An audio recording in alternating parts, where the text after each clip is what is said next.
NADRA office में duty लगी पई है।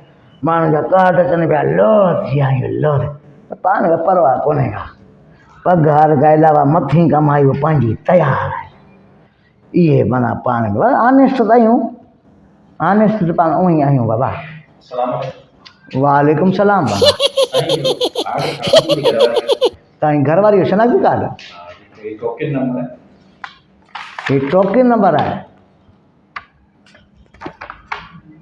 हा, तव्हांजो शनाख्ती कार्ड असल में ॾिठो वञे त तव्हांजो शनाख्ती कार्ड 10 ॾींहं पहिरीं अची चुको आहे। हा साईं, मूंखे थोड़ी लेट थी असल में, वांदो कोन थिए वरी मूंखे टाइम मिलियो।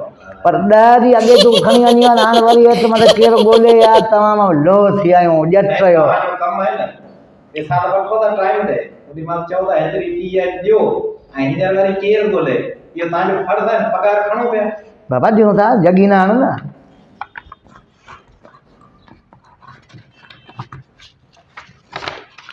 हचे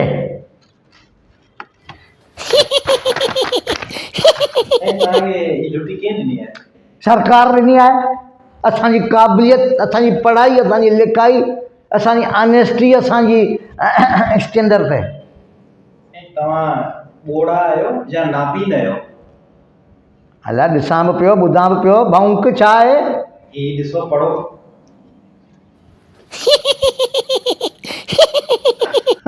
साॻियो त नालो लिखियो पिया, पपूड़ी। अञा पढ़ो, अञा पढ़ो, अञा पढ़ो, हेठि पढ़ो। पपूड़ी सोई आपड़ी, मरूम आपड़ी। आपड़ी आपड़ी केरु आहे? इहे कार्ड ठहंदो आहे। मुंहिंजी घरवारी जो कार्ड तव्हां बेवा ठाहे छॾियो, मूंखे मारे छॾियो आहे। यार कार बेवा ठही हलियो, अवां ॿुधायो अहिड़ो हूंदो, अवांजी घरवारी इहा ई ॻाल्हि कई हूंदी तो बेवा। घरवारी जे गले वठींदो, मोक्ष आंगूठो लॻाईंदो, फिंगर प्रिंट लॻंदा आहिनि, ज़ाहिर ॻाल्हि आहे घरवारो ईंदो, कोई कार्ड ठहंदो आहे न मुंहिंजो। छा थी छॾो? नहीं, तव्हां बेवा करे छॾियो आहे। ऐं तव्हां ॾह रुपया हिते, ऐं तव्हांजी कंप्लेन कंदो हिते। तुंहिंजी घरवारी जो कार्ड त हींअर ई दुरुस्त थो करे ॾियां, तव्हां घबरायो छो था? कीअं था करियो? ओ होॾां ॾिसो।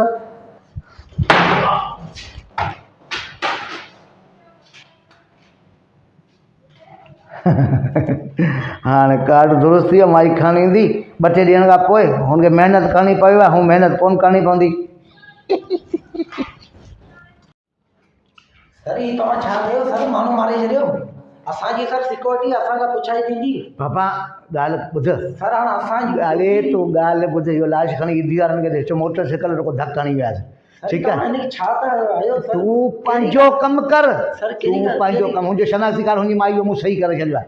तूं इहो लाश खणाए। बेवा भैया जेको बेवा करे छॾी। जेको बेवा हाणे हुन माई खे बना ॿुधाई आहे। माई 2-3 ॾींहंनि खां पोइ ईंदी, 40 ॾींहं वेंदी, अदद करे पोइ ईंदी। तूं लाश ईदी वारनि खे ॾिस। असांजी ड्यूटी जो को मसलो अवां जो कुझु कोन थींदो। ईदी वारनि खे चओ त नादरा वारो का गाॾी टकर हणी आई आहे, हमरा मरी विया। ठीकु आहे सर, जल्दी हलो हलो हलो। कमु भलो थी हलियो। कार्ड हिकिड़ो दुरुस्त, माण्हू ईमानदारी सां कमु करे शनाख्ती कार्ड ईअं ई दुरुस्त करे सघे थो। हरू भरू जो माण्हू खे सुभाणे परी हरी तुर्त कमु करण वारो आम आहियां।